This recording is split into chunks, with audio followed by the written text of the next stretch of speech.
Kabut turun perlahan di kaki Gunung Lawu. Udara menggigit, membawa aroma tanah basah dan dupa yang baru saja padam dari arah timur desa. Di sanalah, di Panembahan, seorang pemuda berdiri menatap langit yang suram. Jaka Wening, anak tunggal seorang dalang tua yang meninggal tanpa meninggalkan warisan selain sebuah kotak kayu jati berukir naga kembar. Malam itu, di tengah gemericik air kali kecil, ia membuka kotak peninggalan ayahnya. Di dalamnya terdapat naskah lusuh bertuliskan aksara Jawa kuno. Tinta hitamnya telah pudar, namun di halaman pertama tertulis jelas. Simbo Sabdo Palon, sang penjaga swarga niskala. Dada Jaka bergetar. Ia pernah mendengar nama itu, Sabdo Palon, abdi setia Prabu Brawijaya V, yang dikisahkan menghilang setelah menolak masuk agama baru dan bersumpah akan kembali ketika tanah Jawa kehilangan arah. Sejak malam itu, Jaka tak bisa tidur. Ia merasa seperti ada yang memanggil dari balik kabut. Pagi harinya, ia menemui Ki Gunadarma, sesepuh penjaga naskah dan penjuru spiritual desa Panembahan. Lelaki sepuh itu berwajah teduh, rambutnya putih panjang, dan matanya seperti menyimpan cahaya redup masa lalu. "Ki, apa makna tulisan ini?" tanya Jaka, menyerahkan naskah itu dengan tangan gemetar. Ki Gunadarma membuka lembaran dengan hati-hati, lalu tersenyum samar. "Anak muda, yang kau temukan bukan sekadar tulisan ini adalah Simbo, lambang kearifan yang diwariskan dari masa Majapahit. Sabdo Palon bukan hanya manusia, ia adalah roh penuntun kesadaran Jawa." Malam itu, di pendapa kayu tua yang diterangi lampu minyak, Ki Gunadarma menceritakan kisah yang telah lama disembunyikan. Tentang masa ketika Majapahit runtuh, dan Sabdo Palon bersumpah akan datang kembali untuk membangkitkan kembali kearifan yang hilang. Ia berkata, ketika tanah Jawa tak lagi mengenal dirinya, ketika manusia sibuk dengan dunia, maka ia akan bangkit, dalam bentuk simbol kebangkitan jiwa. Seiring cerita itu, angin berhembus kencang. Daun jati berguguran seperti bisikan rahasia. Jaka merasakan sesuatu yang aneh, antara takut dan takjub. Ia melihat bayangan samar menyerupai manusia berpakaian putih melintas di luar pendapa. Ki Gunadarma hanya memejamkan mata, seolah tahu siapa yang datang. "Jangan takut," katanya pelan. "Itu hanya penanda bahwa perjalananmu sudah dimulai." Beberapa hari kemudian, Jaka memutuskan untuk tinggal di padepokan tua milik Ki Gunadarma, di lereng Lawu. Setiap malam ia belajar membaca aksara kuno dan mempelajari makna-makna yang tersembunyi di balik kata Simbo. Ia mulai memahami bahwa segala sesuatu di dunia ini, gunung, air, angin, manusia, adalah lambang dari keseimbangan yang dijaga oleh Sabdo Palon. Namun malam ketujuh menjadi titik awal perubahan. Saat ia bermeditasi di tepi sendang, Jaka mendengar suara dalam hatinya. "Anak tanah, darahmu berasal dari masa yang terlupakan. Bangkitlah, sebab waktumu hampir tiba." Suara itu menggema di dadanya seperti petir sunyi. Ia tersentak dan melihat bayangan putih di permukaan air. Wajah lelaki tua dengan mata menyala lembut, berpakaian serba putih dengan mahkota sederhana. "Siapa engkau?" Jaka berbisik. Suara itu menjawab tanpa bibir bergerak. "Aku adalah Sabdo Palon. Dan engkau, pewaris yang akan membuka kembali Simbo Jawa." Langit Lawu memerah, angin berputar kencang, dan dari kejauhan terdengar gemuruh seperti gending kuno yang dimainkan kembali setelah ratusan tahun. Malam itu, Jaka Wening tak lagi menjadi pemuda biasa. Ia telah dipilih oleh sejarah yang belum selesai. Dan sejak saat itu, perjalanan menuju kebangkitan Jawa pun dimulai. Hari-hari di padepokan Panembahan berjalan dalam diam yang syarat makna. Di lereng Gunung Lawu itu, embun selalu turun lebih awal, menyelimuti atap ilalang dan batu-batu tua di pelataran.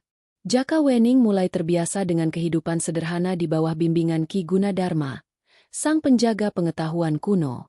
Padepokan itu seperti ruang antara dunia nyata dan niskala, tempat waktu berjalan lambat, dan setiap detik terasa mengandung rahasia. Setiap pagi, Ki Gunadarma mengajarinya membaca suluk kuno, kitab berisi ajaran laku batin peninggalan Majapahit. Dalam aksara halus yang melingkar, tertulis kalimat yang selalu diulang sang guru. Sangkan Paraning Dumadi, mengenal dari mana asal dan kemana kembali. Simbo, kata Ki Gunadarma sambil menatap nyala dupa, adalah lambang penyatuan. Simbol bukan sekadar tanda, tetapi cermin dari hakikat. Sabdo Palon menggunakan Simbo untuk menyembunyikan kebenaran dari mereka yang tamak akan kuasa. Jaka mendengarkan dengan saksama. Ia mulai menyadari bahwa perjalanan ini bukan sekadar tentang menemukan sosok Sabdo Palon, tetapi tentang menemukan makna diri. Ia sering merenung di tepian sendang, merasakan desir air dan nyanyian burung malam. Setiap kali ia memejamkan mata, ia melihat bayangan putih yang menuntunnya, memberi petunjuk dalam bentuk simbol, kadang naga, kadang cakra, kadang bunga teratai yang mekar di tengah kegelapan. Suatu malam, Ki Gunadarma mengajaknya naik ke bagian paling atas padepokan. Di sana terdapat batu besar berbentuk meja persegi, konon tempat para leluhur bertapa. Inilah Watu Simbo, ujar sang guru, menepuk batu itu dengan lembut. Dari sinilah dulu Sabdo Palon meninggalkan tapak cahaya. Ia mengajarkan tentang keseimbangan antara lahir dan batin, antara Islam dan kejawen, antara doa dan diam. Di bawah sinar bulan yang pucat, Ki Gunadarma memberi tugas kepada Jaka. Mulai malam ini, lakukan tirakat pati geni, puasa tanpa makan dan tanpa tidur 3 malam. Jika kau sanggup, roh leluhur akan menampakkan wujudnya. Jaka menerima tanpa ragu. Malam pertama, ia duduk bersila di tepi sendang, menahan lapar dan kantuk. Kabut turun tebal, dan dari sela kabut itu muncul bayangan-bayangan halus menari di permukaan air. Mereka bersenandung kidung kuno. Langit ambruk, bumi bangkit, Jawa tangi saka lelaping wektu. Suaranya lembut tapi mengguncang batin. Malam kedua, tubuh Jaka mulai lemah. Namun di tengah rasa perih, ia mendengar suara Ki Gunadarma dari kejauhan, melantunkan mantra. Sira iku jagat cilik, jagat iku sira gede. Sing nyawiji ora pisah. Engkau adalah dunia kecil. Dunia adalah engkau dalam wujud besar, yang menyatu takkan pernah terpisah. Tiba-tiba, dari arah barat terdengar suara gamelan samar. Di antara tabuh genderang itu, tampak sosok putih berdiri di atas air. Wajahnya teduh, janggutnya panjang, sorot matanya membawa kedamaian purba. Engkau yang mendengarkan panggilan tanah Jawa, suaranya menggema tanpa udara. Simbo bukan sekadar simbol. Ia adalah jembatan antara manusia dan semesta. Sadarilah, Jaka, kau bukan mencari aku. Kau sedang diingatkan oleh aku. Jaka tersentak. Air mata menetes tanpa ia tahu sebabnya. Dalam sekejap, sosok itu lenyap, dan ia terbangun keesokan paginya di pangkuan Ki Gunadarma.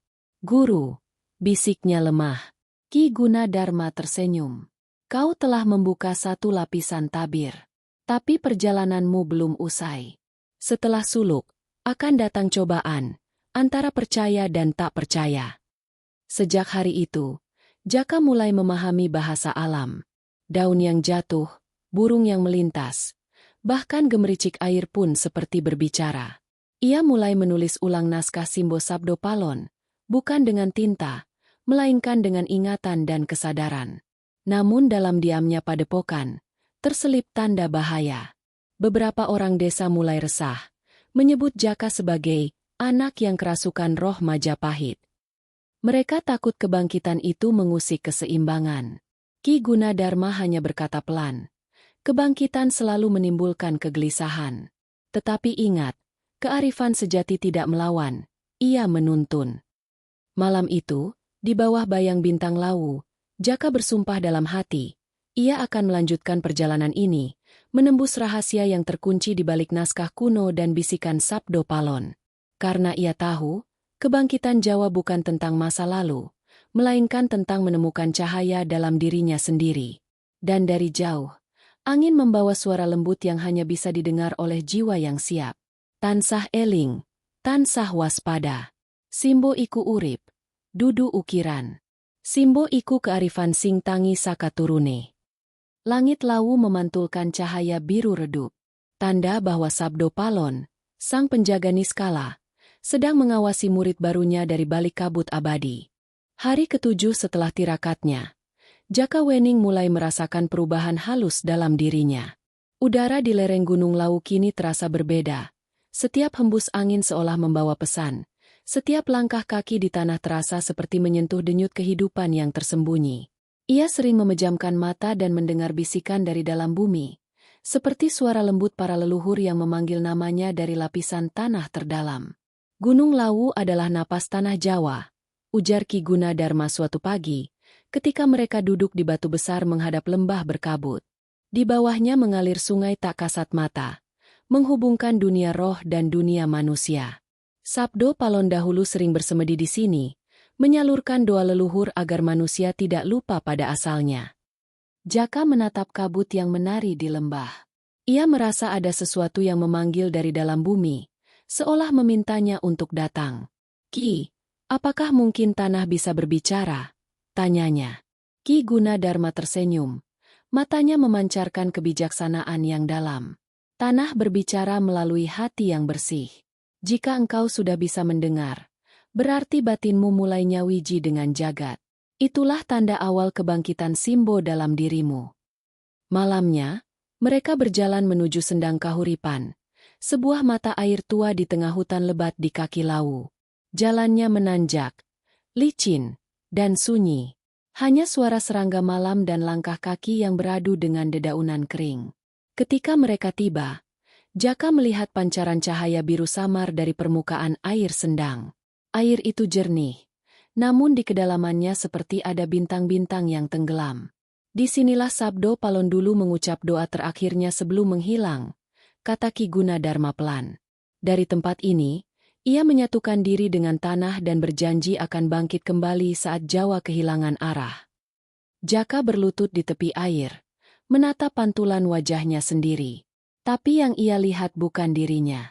Ia melihat sosok lelaki berpakaian putih dengan mahkota sederhana, dikelilingi cahaya lembut. Wajah itu tersenyum, lalu berbicara di dalam pikirannya. Anak tanah, dengarlah napas bumi. Setiap detak kehidupan di dunia ini berasal dari satu sumber. Ketika manusia melupakan keseimbangan, tanah akan retak, langit akan murka. Jagalah hubunganmu dengan tanah, karena di sanalah akar jiwamu. Suara itu hilang, namun Jaka merasakan getaran halus menjalar dari tanah ke seluruh tubuhnya. Ia menunduk dan mencium bumi dengan penuh hormat. Air matanya menetes, menyatu dengan tanah basah, dan dari kejauhan terdengar gaung lembut seperti nyanyian kidung kuno. Ki Gunadarma berdiri di sampingnya, memejamkan mata sambil melantunkan mantra. Sira asal saka lemah, bali marang lemah. Nanging rohmu bakal dadi cahya kang ora mati. Engkau berasal dari tanah, akan kembali ke tanah. Namun rohmu akan menjadi cahaya yang tak akan padam. Tiba-tiba, bumi bergetar halus. Daun-daun berputar seperti pusaran kecil, dan di udara muncul aroma dupa yang kuat. Dari dalam Sendang, muncul gelembung besar lalu pecah, mengeluarkan seberkas cahaya yang melesat ke langit. Cahaya itu membentuk simbol cakra berputar, berwarna keemasan, melayang di atas kepala Jaka. Ki, apa itu? Tanya Jaka dengan suara bergetar. Itu adalah simbol tanah, jawab Ki Gunadarma penuh hikmat. Pertanda bahwa leluhur telah menerimamu. Kini kau resmi menjadi penjaga pengetahuan yang dulu dijaga oleh Sabdo Palon. Setelah peristiwa itu, Jaka mulai mengalami mimpi-mimpi aneh. Dalam tidurnya, ia melihat hamparan sawah luas, gunung-gunung menjulang, dan manusia-manusia bekerja dengan wajah damai. Namun dalam sekejap, pemandangan itu berubah. Tanah retak, air kering, dan suara tangis menggema. Ia terbangun dengan keringat dingin. Ki Gunadarma menjelaskan, itu adalah gambaran masa depan jika manusia tak lagi menghormati tanah dan leluhurnya. Sabdo Palon sedang menunjukkan padamu bagaimana dunia akan kehilangan keseimbangan. Hari-hari berikutnya, Jaka mulai menulis kembali doa tanah dari ingatannya. Ia menyalin setiap simbol yang muncul di mimpinya ke daun lontar tua. Tulisannya tidak lagi berupa aksara biasa, melainkan gambar-gambar yang berpadu antara makhluk, tumbuhan, dan bentuk alam, simbol keseimbangan jagat. Suatu sore, Ketika matahari condong ke barat dan kabut turun lebih cepat dari biasanya, Ki Gunadarma berkata lirih, "Jaka, waktumu di padepokan sudah hampir usai. Setelah ini, kau harus melanjutkan perjalanan ke barat. Di sana ada tempat bernama Giri Kencana, tempat di mana langit dan bumi pertama kali disatukan oleh Sabdo Palon." Jaka menunduk. Ia tahu, perjalanan batinnya baru saja dimulai. Ia menatap Gunung Lawu untuk terakhir kalinya malam itu. Dari puncaknya, ia melihat kilatan cahaya biru menembus awan, seolah Sabdo Palon sedang memberi restu. Dalam hati ia berjanji, "Aku akan menjaga napas tanah ini. Aku akan meneruskan doa leluhur. Dan ketika waktunya tiba, aku akan bangkit bersama Simbo, sebagai penanda bahwa Jawa belum mati." Angin malam berhembus lembut. Di kejauhan, suara gamelan samar kembali terdengar, menandai bahwa roh leluhur tengah menari di bawah cahaya bulan. Perjalanan menuju Giri Kencana pun akan menjadi babak berikutnya, tempat di mana Jaka Wening akan menyaksikan bagaimana langit merah Majapahit membuka kembali luka dan sumpah yang telah lama terkubur. Langit di atas Lawu tampak merah keemasan ketika Jaka Wening meninggalkan padepokan Panembahan. Ia berjalan sendirian menuruni lereng, hanya ditemani kabut yang perlahan menelan jalan setapak. Di pundaknya tergantung kain putih peninggalan Ki Gunadarma. Kain itu berisi simbol cakra tanah yang ia dapat di sendang kahuripan. "Simpan ini," pesan sang guru sebelum berpisah, "karena ia akan membuka gerbang antara masa lalu dan masa depan." Perjalanan menuju Giri Kencana memakan waktu berhari-hari. Ia melewati desa-desa sunyi, ladang-ladang yang mulai gersang, dan reruntuhan candi kecil yang ditelan lumut. Di setiap tempat ia berhenti, Jaka merasakan sesuatu yang sama, keheningan yang bukan sekadar sepi, melainkan kehilangan. Seolah tanah Jawa sendiri sedang menunggu sesuatu, atau seseorang, untuk membangunkannya dari tidur panjang. Pada malam ketiga, di kaki gunung kecil yang dikenal penduduk sebagai Bukit Karangnaga, Jaka berhenti untuk beristirahat. Ia membuat api kecil, namun sebelum bara menyala sempurna, langit tiba-tiba bergetar.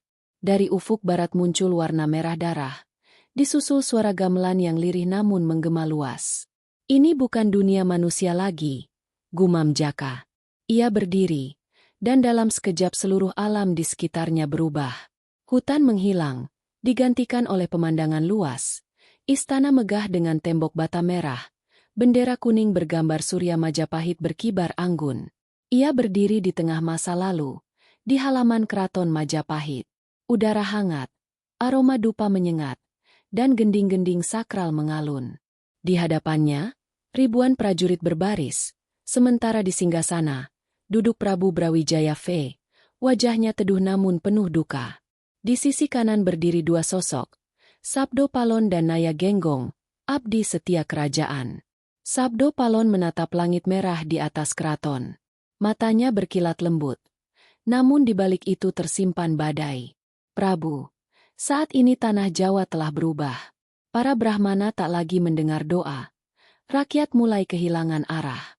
Agama baru datang, dan banyak yang meninggalkan jalan Dharma." Brawijaya V terdiam lama. Suaranya parau ketika menjawab, "Waktu memang berubah, Sabdo Palon. Tapi manusia tak bisa menolak takdir langit. Kita hanya bisa berjalan di jalur yang sudah ditentukan." Sabdo Palon menunduk, lalu menatap lurus ke arah Jaka Wening, seolah menyadari kehadirannya di dimensi itu. Mata mereka bertemu. Dalam sekejap, Jaka merasakan gelombang panas menjalar dari jantung ke seluruh tubuh. Ia melihat kilasan perang, istana terbakar, rakyat menangis, dan suara teriakan memecah langit. Majapahit sirna. Jawa kehilangan sukmanya. Langit benar-benar menjadi merah. Suara gamelan berubah menjadi tabuhan gendang perang. Api menjilat atap keraton. Sabdo Palon berdiri di tengah kobaran api, mengangkat tangan ke langit dan berseru dengan suara menggema dari jagat ke jagat. "Aku, Sabdo Palon, menolak tunduk pada kebodohan. Aku tak hilang, hanya lenyap dari pandangan. Kelak, ketika manusia Jawa lupa pada asalnya, aku akan kembali. Aku akan bangkit, membangunkan Simbo dalam setiap jiwa yang tertidur." Petir menyambar, Tanah bergetar. Jaka berteriak. Tapi suaranya lenyap di telan badai.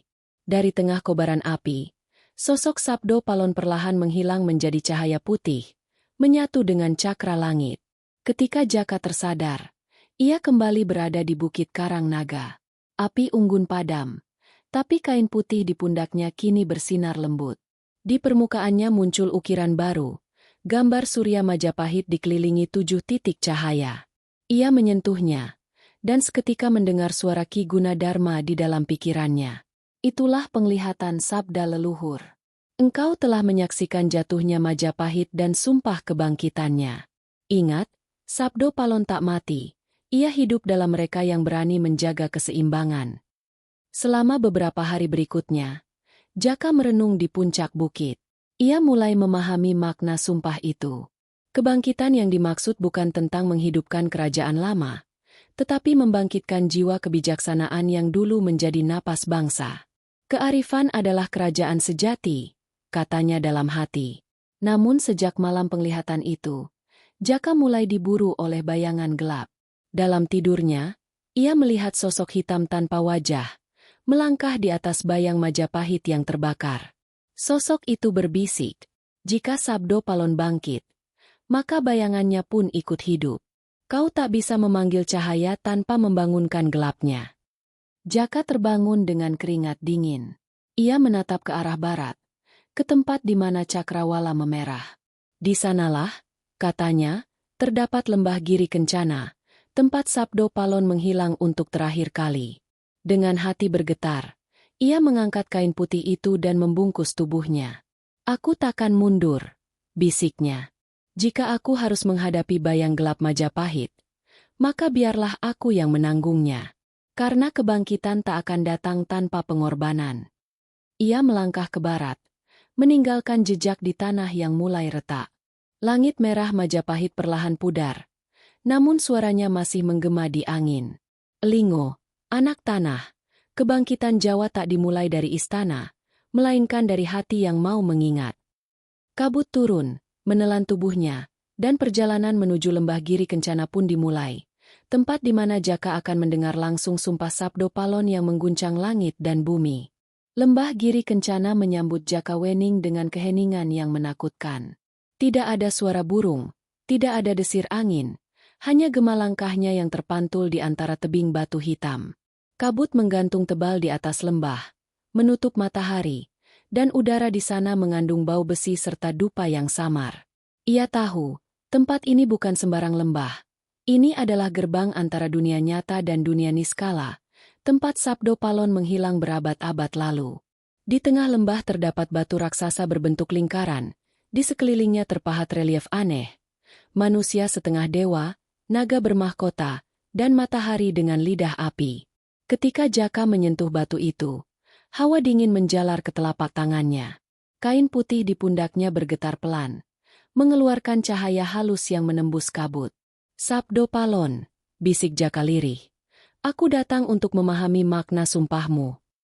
Tak lama kemudian, angin berputar kuat. Dari kabut muncul kilatan cahaya, dan perlahan terbentuk sosok lelaki tua berjubah putih. Wajahnya teduh namun tegas. Sabdo Palon berdiri di hadapannya, dikelilingi aura cahaya keemasan. Matanya memancarkan kebijaksanaan purba, seolah menyimpan ribuan tahun kisah manusia. Engkau datang karena dipanggil oleh tanah. Suara Sabdo Palon bergema dalam ruang tanpa suara. Bukan oleh ambisi, bukan oleh keingintahuan. Maka dengarlah, wahai anak dari tanah yang mulai lupa jiwanya. Jaka menunduk hormat. Guru, aku ingin tahu, apa makna sumpah yang dulu engkau ucapkan di hadapan langit merah Majapahit? Sabdo Palon menatap jauh ke lembah, lalu mengangkat tangan.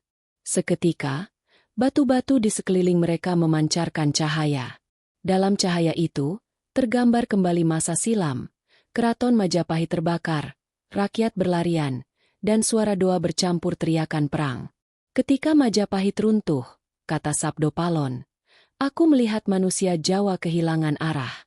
Mereka mengganti keyakinan lama dengan yang baru tanpa memahami makna keseimbangan. Mereka menolak dharma, tapi belum memahami makna iman. Maka aku bersumpah, jika manusia Jawa melupakan akar kebijaksanaannya, aku akan kembali, bukan sebagai raja, bukan sebagai dewa, tapi sebagai kesadaran yang membangunkan. Jaka menyimak setiap kata itu seperti mendengarkan suara dari hatinya sendiri. Sabdo Palon menatapnya dalam-dalam. Sumpahku bukan kutukan, lanjutnya, melainkan peringatan. Sebab setiap zaman memiliki bayangannya sendiri. Kegelapan tak datang dari luar, melainkan dari hati manusia yang menolak cahaya. Jika engkau ingin kebangkitan, maka bangkitlah dari dalam dirimu. Tiba-tiba, langit lembah berubah merah. Petir menyambar di puncak tebing, dan batu-batu mulai bergetar. Dari celah tanah keluar api biru yang melingkar seperti pusaran cakra. Sabdo Palon mengangkat tangan, dan api itu berubah menjadi tulisan cahaya di udara. Aksara Jawa kuno yang hidup, berputar mengelilingi mereka. Iki sabdaku, katanya tegas. Tanah iki ora mung lemah, nanging panggonan urip lan panggonan roh. Sapa sing lali marang tanah, bakal ilang rohne. Nanging sapa sing eling, bakal dadi pepadang tumrap jagat. Ini sabdaku, tanah ini bukan sekadar bumi, tapi tempat hidup dan roh. Siapa yang lupa pada tanahnya, akan kehilangan jiwanya. Tapi siapa yang ingat, akan menjadi cahaya bagi dunia. Api biru berubah menjadi ribuan bunga melati yang berterbangan di udara, lalu lenyap menjadi cahaya putih yang menembus dada Jaka. Ia berteriak, bukan karena sakit, tapi karena dada dan pikirannya dipenuhi oleh kenangan yang bukan miliknya. Ia melihat masa-masa Majapahit, pertemuan agama-agama, dan wajah-wajah manusia yang saling berperang karena lupa bahwa mereka berasal dari sumber yang sama. Ketika kesadarannya kembali, ia sudah berlutut di depan Sabdo Palon. Sosok itu kini tampak seperti bayangan yang semakin redup. Kau adalah penjelmaan kesadaran yang dulu aku tanam, ujar Sabdo Palon lembut. Kini saatnya kau membawa pesan itu ke manusia. Katakan bahwa kebangkitan bukan tentang kejayaan masa lalu, tetapi tentang menemukan keseimbangan antara dharma dan iman, antara dunia dan niskala. Jaka ingin bertanya banyak hal, tapi lidahnya keluh. Ia hanya bisa menunduk dan mencium tanah. Saat ia mendongak, sosok Sabdo Palon sudah menghilang, berganti dengan cahaya cakra besar di langit yang perlahan memudar. Hujan turun perlahan. Setetes demi setetes membasahi wajahnya. Namun hujan itu tidak dingin, justru hangat, seperti air yang berasal dari sumber kehidupan. Di bawah hujan itu, Jaka menangis. Ia merasa seolah bumi sendiri sedang memeluknya. Malam itu ia beristirahat di bawah batu besar Giri Kencana. Dalam tidurnya, ia mendengar suara lembut yang sama seperti dulu di Sendang. Anak tanah, perjalananmu belum berakhir. Setelah sumpah, akan datang ujian. Gelap dan terang akan berebut tempat di dalam hatimu. Jangan takut, sebab dalam keseimbangan itulah kebangkitan sejati ditemukan. Ketika pagi datang, langit Giri Kencana bersih tanpa kabut. Matahari bersinar lembut, dan di cakrawala tampak pelangi berbentuk lingkaran sempurna, simbol bahwa sumpah Sabdo Palon telah diteruskan. Jaka berdiri, memegang kain putihnya yang kini bergambar cakra lengkap dengan 7 bintang. Ia tahu, tugasnya berikutnya adalah menyeberang ke barat, menuju Sendang Glepih, tempat di mana ia harus menghadapi bayangan dirinya sendiri, pertemuan antara Islam dan Dharma, antara dua cahaya yang harus ia satukan agar simbol kebangkitan benar-benar hidup kembali. Dan dari balik lembah, angin berdesir membawa suara kuno yang menembus masa. Elingo, kebangkitan ora bakal teka saka pedang, nanging saka pangapura lan padang ati. Ingatlah, kebangkitan tidak akan datang dari perang, melainkan dari pengampunan dan terang hati. Langit lau kembali tenang, tapi di dalam dada Jaka, sumpah Sabdo Palon kini hidup, menyala seperti api suci yang tak bisa padam. Langit di atas lereng lau malam itu berwarna kelabu tua, seolah menyimpan rahasia yang tak ingin terbongkar. Setelah semedi di Sendang Derajat, Jaka Wening dan Ki Gunadarma menapaki jalan berbatu menuju reruntuhan Candi Kethek, tempat yang dipercaya sebagai gerbang gaib menuju wilayah leluhur Majapahit. Di sana, udara beraroma tanah basah dan dupa kemenyan yang terbawa dari angin timur. Candi ini bukan sekadar batu, kata Ki Gunadarma pelan. Ia adalah penjaga waktu. Disinilah Sabdo Palon menanamkan Simbo Pamungkas, lambang penyeimbang antara terang dan gelap. Mereka berdua berhenti di hadapan gapura candi yang sebagian sudah ditelan lumut. Relief di dindingnya menggambarkan naga menggigit ekornya sendiri, simbol siklus tanpa akhir. Di tengah halaman, terdapat arca tanpa kepala, dan di bawahnya tertulis prasasti samar. Sing sumingkir saka cahya, bakal bali maring pepeteng. Yang menjauh dari cahaya, akan kembali ke kegelapan. Jaka berlutut, menyentuh batu itu dengan ujung jarinya. Tiba-tiba, hawa dingin merambat ke seluruh tubuhnya. Dalam hitungan detik, pandangannya berputar, dan dunia seolah berpindah. Ia tak lagi melihat candi yang sunyi, melainkan balairung Majapahit yang penuh cahaya obor. Di sana berdiri sosok berjubah putih, Sabdo Palon dalam wujud manusia. Wajahnya penuh wibawa, matanya seperti cermin laut dalam. Di belakangnya, ribuan bayangan mengikuti, mengenakan pakaian prajurit dan rohaniawan. Jaka Wening. Suaranya bergema tanpa udara. Kau telah membuka 3 lapisan waktu, bumi, jiwa, dan cahaya. Kini saatnya kau melihat kegelapan yang menelan bangsa ini. Di sekelilingnya, balairung berubah menjadi medan perang. Api berkobar, patung-patung para dewa roboh. Ia melihat prajurit Majapahit melawan pasukan bersenjata senapan. Zaman berganti dalam satu helaan napas. Suara tangis, doa, dan tawa gila bercampur jadi satu. Beginilah jika manusia melupakan Simbo, kata Sabdo Palon. Ketika kearifan ditinggalkan, yang tersisa hanyalah kesombongan. Jaka tertegun. Apakah ini yang disebut kebangkitan, Guru? Tanyanya gemetar. Sabdo Palon menatapnya dalam. Kebangkitan bukan tentang perang atau kejayaan. Ia tentang kesadaran. Tentang ingatan yang tak padam. Jawa akan bangkit bukan dari senjata, tapi dari jiwa yang sadar siapa dirinya. Dalam sekejap, semua lenyap. Ia kembali ke tubuhnya di candi. Tubuh yang menggigil di antara kabut. Ki Gunadarma menatapnya cemas. Kau telah melihat masa yang tertutup kabut sejarah, ujarnya. Tapi ingat, penglihatan tanpa pemahaman hanyalah mimpi. Malam semakin pekat. Dari arah hutan, terdengar lolongan anjing liar dan suara gamelan samar. Suara itu datang dan pergi, seperti diputar dari dunia lain. Ki Gunadarma mengambil kendi kecil berisi minyak kelapa dan menyalakan obor. Bayangan sudah mulai bergerak. Kita tak sendiri. Tak lama kemudian, muncul 3 sosok pria berpakaian hitam dengan ikat kepala merah. Mereka menyebut diri sebagai Laskar Pamoring Jagat, kelompok rahasia yang menganggap kebangkitan Sabdo Palon ancaman bagi ketertiban. Kami mendengar kalian membangkitkan ajaran lama, kata pemimpinnya, suaranya tajam. Kami datang untuk menghentikannya.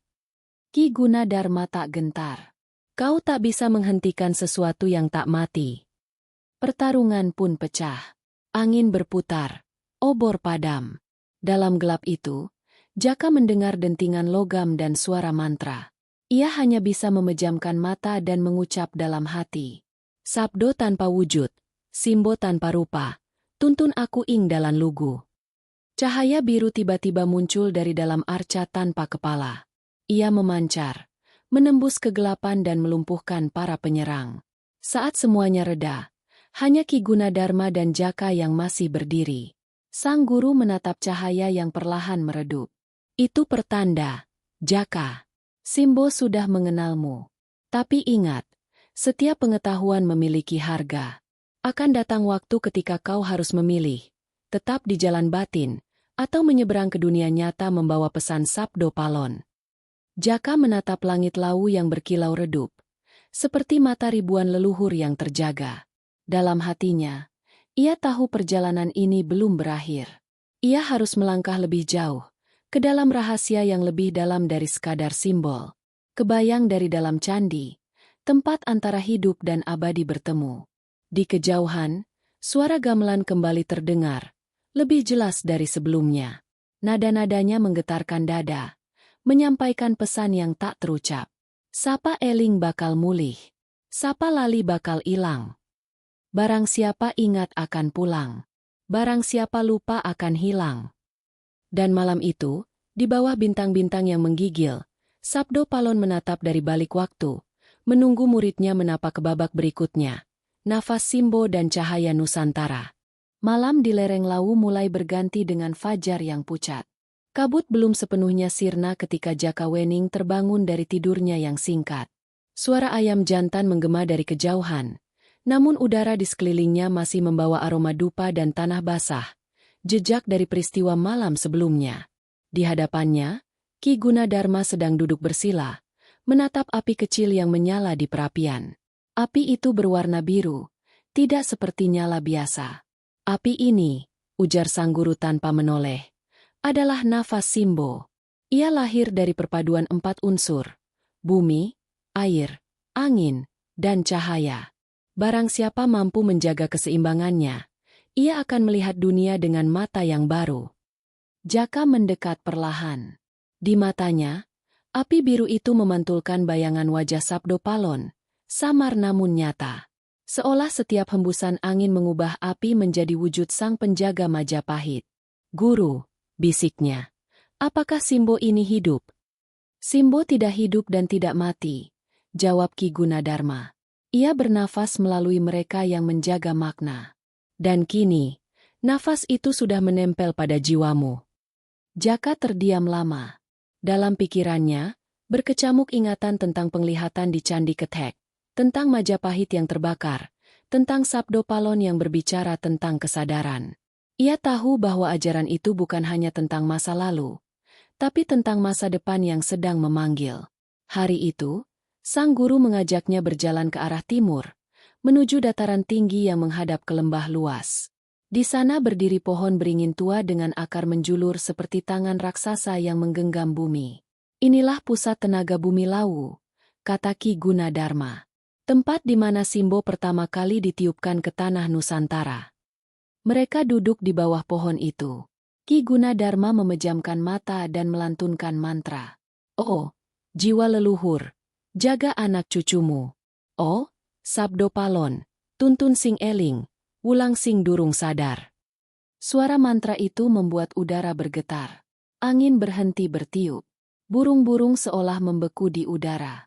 Lalu, dari arah utara, muncul pusaran cahaya berwarna emas yang turun perlahan, melingkari mereka berdua.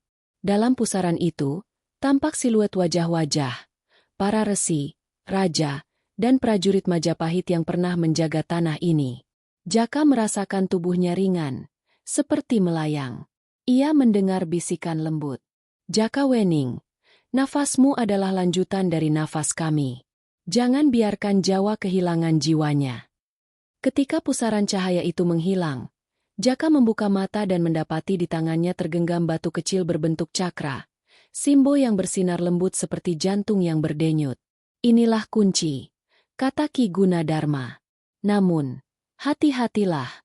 Jika salah digunakan, ia bisa membangunkan bukan kebijaksanaan, tapi keserakahan.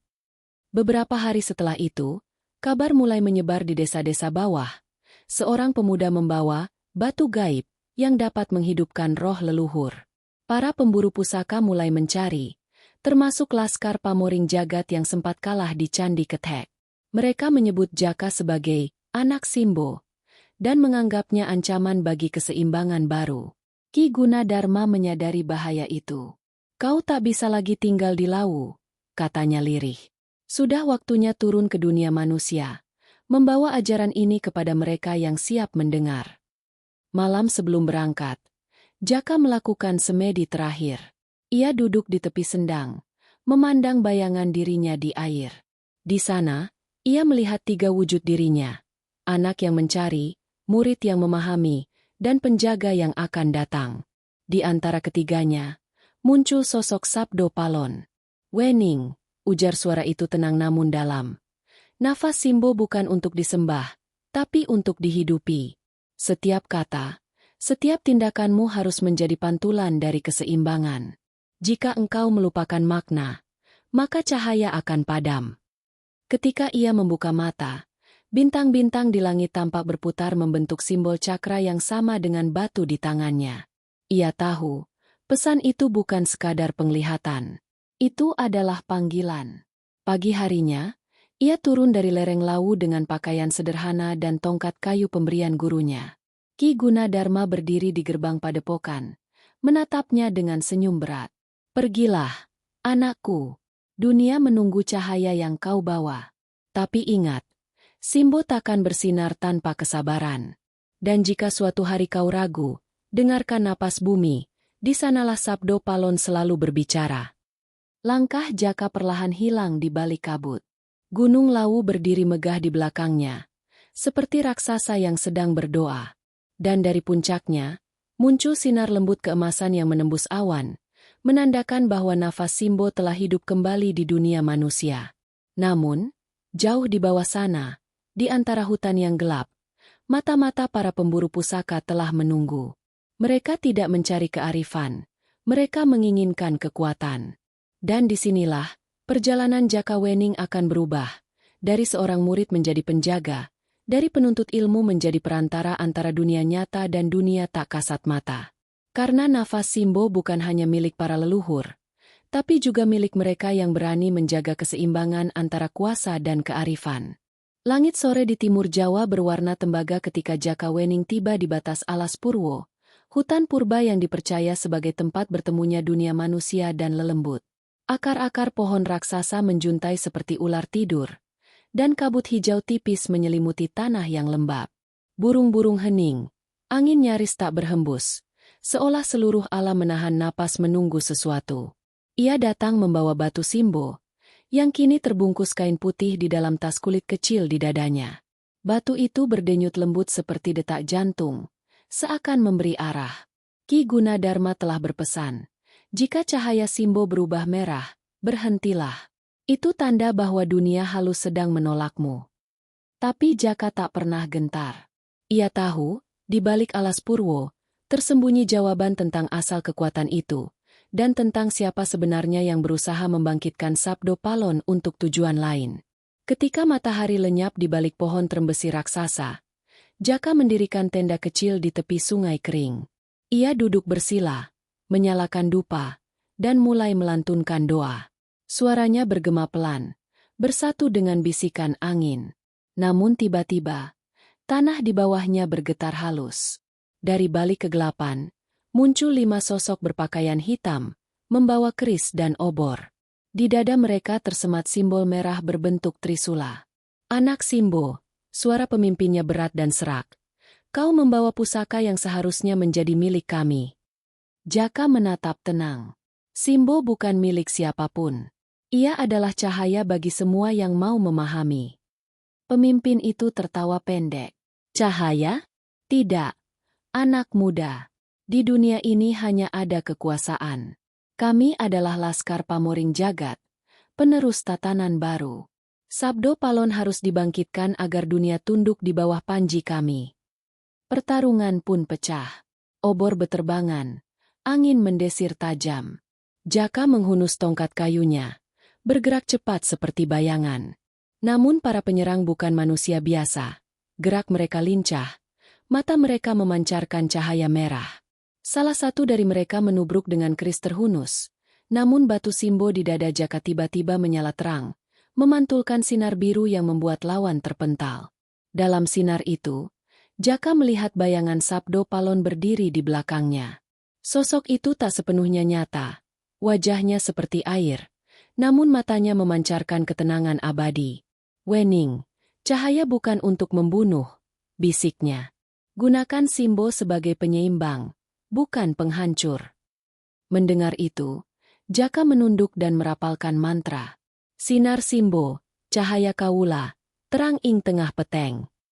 Sinar Simbo, cahaya rakyat, terang di tengah gelap. Cahaya biru keluar dari telapak tangannya, membentuk lingkaran besar di tanah. Laskar hitam terhenti seketika. Wajah mereka memucat. Dari balik lingkaran itu muncul bayangan para leluhur, mengenakan jubah putih, membawa obor suci. Suara mereka serentak menggema. Ora ana daya tanpa kesadaran. Ora ana kuasa tanpa cinta. Angin bertiup keras, menumbangkan pepohonan. Laskar Pamoring Jagat menjerit. Lalu satu persatu lenyap ke dalam pusaran angin hitam yang muncul di tengah hutan. Setelah semuanya tenang, hanya Jaka yang tersisa, berlutut lelah dengan napas tersengal. Batu Simbo di dadanya kini redup, seolah kehilangan sebagian energinya. Dari arah timur, terdengar langkah kaki pelan. Seorang perempuan muncul dari balik kabut. Dewi Laraspati, penjaga gaib alas Purwo. Wajahnya halus, matanya berwarna hijau zamrud, dan tubuhnya memancarkan cahaya lembut. Kau telah mengguncang keseimbangan hutan ini, katanya pelan. Tapi niatmu murni, dan karena itu, alam tidak menolakmu. Jaka menunduk hormat. Aku hanya ingin menjaga ajaran Sabdo Palon agar tak disalahgunakan. Dewi Laras tersenyum samar. Sabdo Palon tidak pernah pergi. Ia hanya bersembunyi di dalam kesadaran mereka yang lupa. Kau telah menyalakan kembali bara kecil itu. Tapi perjalananmu belum berakhir. Di ujung barat, di bawah reruntuhan Candi Penataran, ada rahasia terakhir, tempat di mana Sabdo Palon meninggalkan bagian dirinya. Angin berhenti sejenak, membawa aroma melati dan dupa. Pergilah ke sana, lanjut Dewi Laras. Namun hati-hati, Laskar Hitam belum musnah. Mereka akan bangkit kembali, karena kegelapan tak pernah benar-benar mati. Perempuan itu perlahan menghilang menjadi kabut, meninggalkan kilau hijau di udara. Jaka terdiam lama, menatap langit yang kini dipenuhi bintang. Dalam kesunyian, ia mendengar suara Ki Gunadarma bergema di kepalanya. Kebangkitan sejati adalah ketika seseorang mampu menundukkan dirinya sendiri. Jaka menatap batu Simbo di dadanya. Meski sinarnya telah redup, ia tahu bahwa kekuatan itu tidak hilang, hanya menunggu keseimbangan baru. Ia berdiri, memandangi arah barat di mana puncak Gunung Kelut menjulang gelap, tempat rahasia terakhir menanti. Langkahnya mantap menembus hutan yang mulai memudar dari kabut. Setiap desiran daun, setiap hembus angin, kini terdengar seperti kidung lama. Simbo iku dudu pusaka, nanging dalan bali marang cahya. Simbo bukan pusaka, melainkan jalan pulang menuju cahaya. Malam di alas Purwo kembali hening, tapi di balik keheningan itu, bumi bergetar halus, tanda bahwa Sabdo Palon mulai terbangun sepenuhnya, menanti murid yang akan membuka tabir terakhir dari kebangkitan Jawa. Fajar merekah di ufuk barat Jawa. Langit berwarna merah lembayung, seolah bumi tengah menyiapkan panggung bagi peristiwa besar. Jaka Wening berdiri di kaki Candi Penataran, sendirian, dengan jubah lusuh dan tongkat kayu di tangan. Debu beterbangan di sekitarnya, membawa aroma belerang dari kawah Gunung Kelut yang tak jauh dari situ. Di dadanya, batu Simbo memancarkan cahaya samar, berdenyut perlahan seirama detak jantungnya. Ia tahu, inilah tempat terakhir. Ki Gunadarma telah lama meninggalkan dunia ragawi. Pesannya masih terngiang di telinga Jaka. Jika waktunya tiba, kau tak lagi mencari Sabdo Palon, kau akan menjadi bagian dari napasnya. Kata-kata itu kini terasa hidup, seperti gema dari dalam dirinya sendiri. Candi Penataran berdiri megah dalam keheningan. Relief-relief di dindingnya menggambarkan peperangan antara dewa dan raksasa, antara cahaya dan kegelapan. Tapi di tengah semua itu, ada satu relief yang berbeda. Gambar seorang pertapa berdiri di bawah pohon, dikelilingi cahaya dan naga berputar di atas kepalanya. Itulah Sabdo Palon dalam wujud manusia. Jaka menapaki tangga batu satu persatu. Setiap langkah terasa berat, seperti menembus lapisan waktu. Ketika sampai di puncak, ia menemukan altar batu dengan ukiran kuno bertuliskan, Sira iku Sabdo, Palon iku Jagat, Yen Sabdo Bali, Jagat Tangi. Engkau adalah suara, dunia adalah wadah. Jika suara kembali, dunia akan terbangun. Ia meletakkan batu Simbo di atas altar. Seketika, bumi bergetar lembut. Udara di sekelilingnya berputar membentuk pusaran cahaya emas.